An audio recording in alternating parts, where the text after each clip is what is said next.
Hello दोस्तों, फिर से स्वागत करता हूं आपका आपके अपने चैनल चेस विज्ञान में।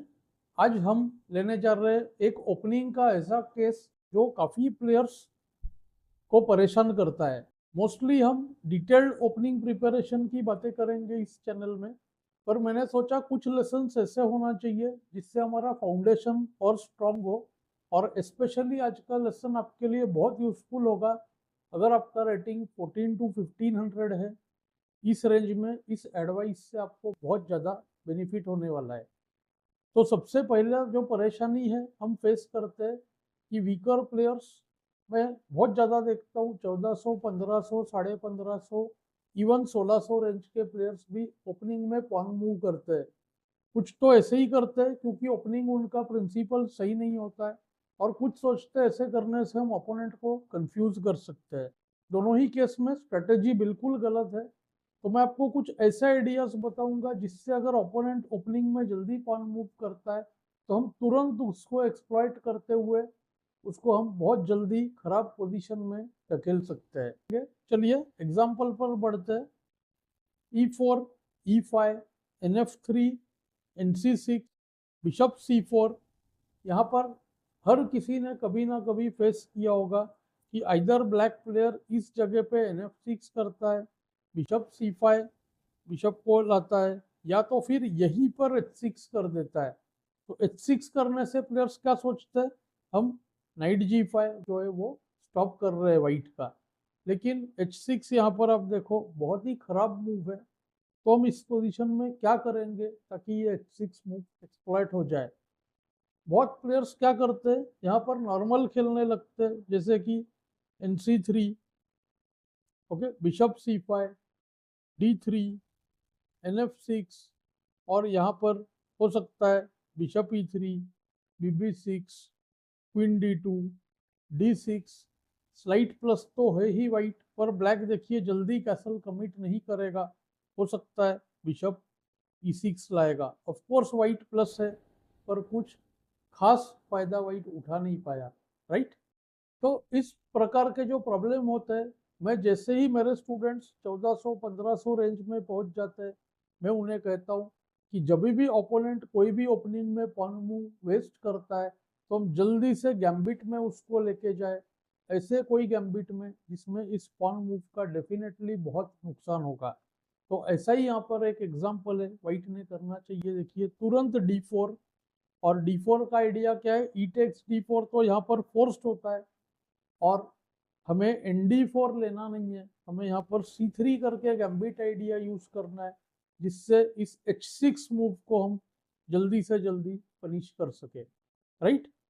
और यह आइडिया अगर आप ऑलमोस्ट कोई भी ओपनिंग में गैम्बिट स्टाइल में यूज करोगे तो आप देखोगे आपका बहुत जल्दी विनिंग पोजीशन आएगा। ये टेक्निक आप जरूर यूज करें, और स्पेशली इस मूव पर H6 हो या इसके आगे पीछे हो तो आप ये आइडिया यूज कर सकते हो। सबसे पहले तो आप देखोगे ब्लैक जो इस जगह पर D5 कर ही नहीं पा रहा है, जस्ट बिशप टेक्स D5 हो जाएगा।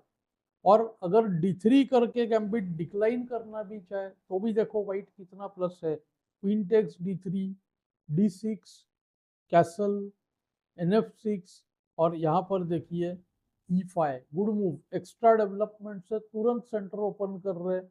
काफी स्टूडेंट्स यहाँ पर कहते हैं कि कुछ और करना चाहिए, जैसे कि बिशप F4, जो भी शायद सही है, पर मुझे लगता है क्यों ना पोजीशन को ब्रेक करे। D take C5, QD8। अब किंग से लेने पर तो कैसल ब्रेक होगा और F7 भी चला जाएगा, और नाइट D8 जो कि ऑलमोस्ट फोर्स्ड है उसको नाइट E5। आप देख सकते हो रूक E1 आने वाला है इस पोजीशन में, और बिशप F4 आने वाला है। तो वाइट डेफिनेटली यहाँ पर बेटर है। बाय द वे ज्यादातर लोग आपको इस रेटिंग रेंज में तुरंत D into C3 लेने वाले ही मिलेंगे, उसको नाइट C3। और अभी आप देख सकते हो ये जो नॉर्मल लाइन है मैं आपको बहुत ही जल्द सिखाने वाला हूँ, इसको गोरिंग गैम्बिट कहते हैं। जब ये मूव H6 नहीं होता है, पर H6 के साथ तो बहुत ज्यादा नुकसान है। ब्लैक इजीली डेवलप ही नहीं कर पा रहा है। सबसे पहले देखिए BC5 तुरंत फेल करेगा, BC5 को आएगा BF7, KF7, queen check, KE8। आप देख सकते हो कितना बुरा पोजीशन है। क्वीन C5 और D6 को queen H5 check. On the spot position जो है देखिए लूजिंग है, मटेरियल को चला ही गया है, रिटर्न हो गया, कैसल ब्रोकन है, डेवलपमेंट में भी पीछे है। यहाँ पर किंग F8 को शायद नाइट H4 और वाइट टोटली विनिंग। तो ये तो मैं आपको एक स्टूडेंट का गेम एग्जाम्पल ही ले रहा हूँ और साथ में सारा एनालिसिस बताते जाऊंगा। ब्लैक ने खेला यहाँ पर D6, जरूरी मूव है क्योंकि अगर हम NF6 करें यहाँ पर तो NF6 को भी देखिए E5 और क्वीन E7 में कोई सेंस नहीं है, जस्ट कैसल होगा, takes takes takes RE1 NE4 रूक E4 वाइट विनिंग। और अगर नाइट G4 जैसा कोई मूव करे तो यूजुअली क्या होता है ऐसे पोजीशंस में बिशप F4 किया जाता है। और अब आप देख सकते हो H3 में नाइट ट्रैप होने वाला है। क्वीन E7 को दो ऑप्शन है, एक तो नाइट D5 और दूसरा कैसल। ऑलमोस्ट पोजीशन जो है लूजिंग है, आप देख लेना। नाइट D5 के बाद क्वीन को शायद पीछे जाना पड़े, राइट, D8 पर फोर्स्ड है और उसको H3 और ये नाइट जो है देखिए ट्रैप हो गया। व्हाइट का पोजीशन देखिए ओपनिंग में ही विनिंग हो गया। तो ब्लैक ने खेला D6 यहाँ पर और उसको व्हाइट ने सिंपली कर दिया कैसल। अब देखिए आप, व्हाइट जो है डेवलपमेंट में काफी आगे है और ब्लैक इजीली फ्री भी नहीं हो पा रहा है। B7 करते ही तुरंत इस जगह पे क्वीन B3 आ जाएगा और पोजीशन देखिए विनिंग। नाइट A5 का टैक्टिक्स बिल्कुल काम नहीं करेगा। BF7 किंग F8, जस्ट हम क्वीन A4 करेंगे और क्वीन A4 करते ही आप देखो नाइट हैंगिंग है, बिशप कटने वाला है, तो पोजीशन ऑफ कोर्स ब्लैक का लूजिंग हो चुका है। तो ब्लैक ने इस गेम में NF6 खेला। NF6 को क्वीन B3 बहुत ही जरूरी मूव। जिस वक्त ब्लैक प्लेयर जो है B7 और कैसल भागने की तैयारी करेगा उससे एक मूव पहले हमें QB3 करना है, यही खासियत है इस ओपनिंग में। अब देखो आप F7 को बचाना ऑलमोस्ट इम्पॉसिबल है, क्वीन का ही यूज करना पड़ेगा। B6 किसी काम का नहीं है क्योंकि देखो आप क्वीन का B7 पर भी अटैक है और इन दोनों का E6 पर भी अटैक है, तो पोजीशन कोलैप्स हो रहा है। क्वीन E7 खेला, फिर से NA5 को same tactic BF7 KE7 queen A4 KF7 को क्वीन A5 और वाइट जो है विनिंग है। जनरली बेस्ट जो होता है क्वीन D7 को समझा जाता है क्योंकि इसमें जेन्युइनली नाइट A5 करके इस बिशप को लेने का थ्रेट होता है। पर इस केस में तो देखो आप RE1 और सीरियस थ्रेट बन रहा है E5 का, जिसको बचाना इम्पॉसिबल है। B7 हो ही नहीं पा रहा है, F7 हैंगिंग है, यानी कि NA5 फोर्स, QB4 नाइट पर अटैक, नाइट C4 QC4, यहाँ पर भी बहुत मुश्किल है। आप देखो E5 अनस्टॉपेबल है, तो अगर B7 करे तो E5 D, knight E5 F7 पर अटैक, क्वीन पर attack, only move queen E6 और good move night B5। Game खत्म है, मटेरियल लॉस होना तय है यहाँ पर।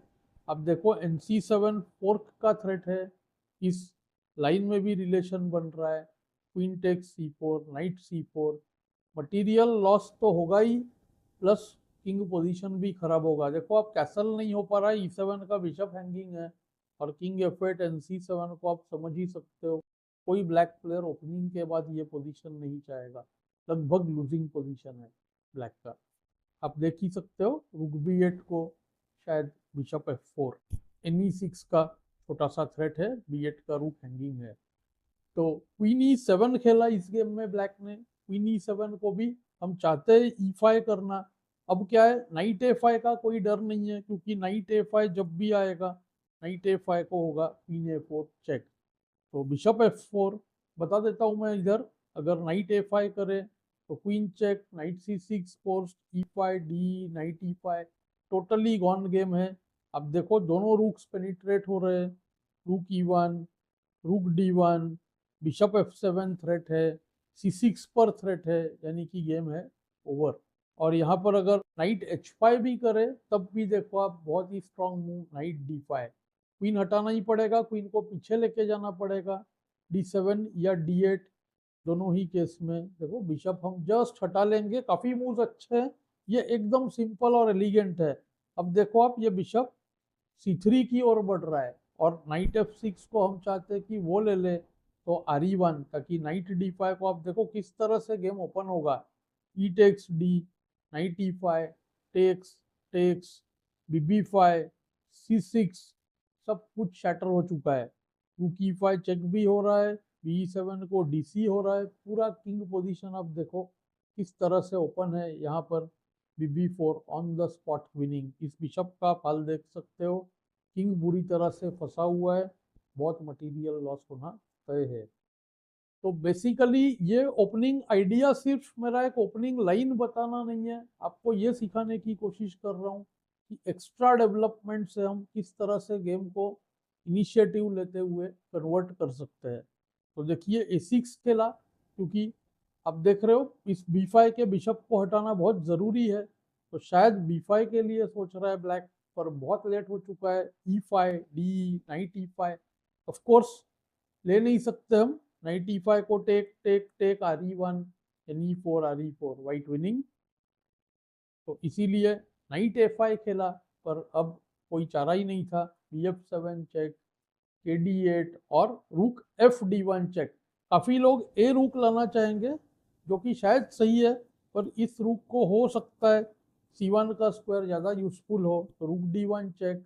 अगर BD7 करे तो काफी ऑप्शन है, बेस्ट है। देखिए जस्ट क्वीन हटा लेना क्वीन C2 से, क्योंकि बहुत तरह की इधर पिटाई होने वाली है। नाइट G6 है, D7 पर सेक्रीफाइस है, नाइट D5 बहुत डेडली है नाइट इंटू D7 के बाद।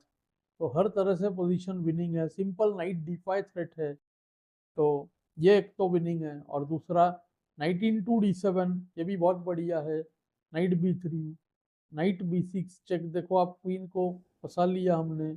ND7, फिर से नाइट D7, क्वीन D7, और यहाँ पर क्या होगा, टेक्स टेक्स, रूक चेक, BD6 को BB3। 2 पीसेस पर रूक है, एक पॉन भी नहीं है, और D6 पे अब वीकनेस बनने वाला है। तो ये पोजीशन 100% वाइट का विनिंग है। काफी लोग कहेंगे एडवांटेज कम हो चुका है, ऑफ कोर्स मैं एग्री कर रहा हूँ। इसी रीजन से आपको बताया था क्वीन C2 बहुत ज्यादा स्ट्रॉन्ग था, आउटराइट विनिंग था, बिकॉज ND5 बहुत ही डेंजरस थ्रेट है। तो ND7 खेला ब्लैक ने गेम में, इसमें भी कोई चारा नहीं है। जस्ट क्वीन D5 बहुत ही स्ट्रॉन्ग मूव। नाइट A5 का अटैक्ड है, D7 पर अटैक है, नाइट G6 का थ्रेट है।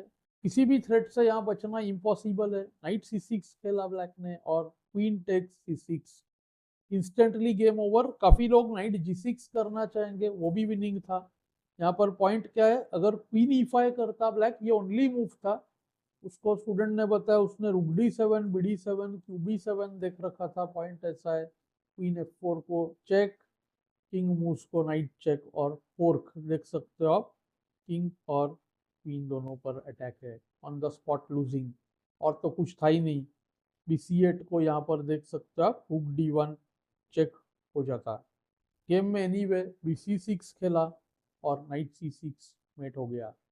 तो आप देख सकते हो मेरे स्टूडेंट्स तो इस तरह से करते ही है, क्योंकि मैं खास उन्हें सजेशन देता हूँ कि रेटिंग जस्ट आने के पहले का जब स्टेज हो या रेटिंग आ जाए प्लेयर को, तो मेरा सजेशन होता है गैम्बिट्स की ओर आप जरूर बढ़े। तो पहला लेसन में मैंने आपको ओपनिंग प्रिंसिपल्स बता दिया, और सेकेंड टिप हमारा क्या है, 3 से 6 महीने के रेंज के अंदर ही आप गैम्बिट्स यूज करना शुरू करें।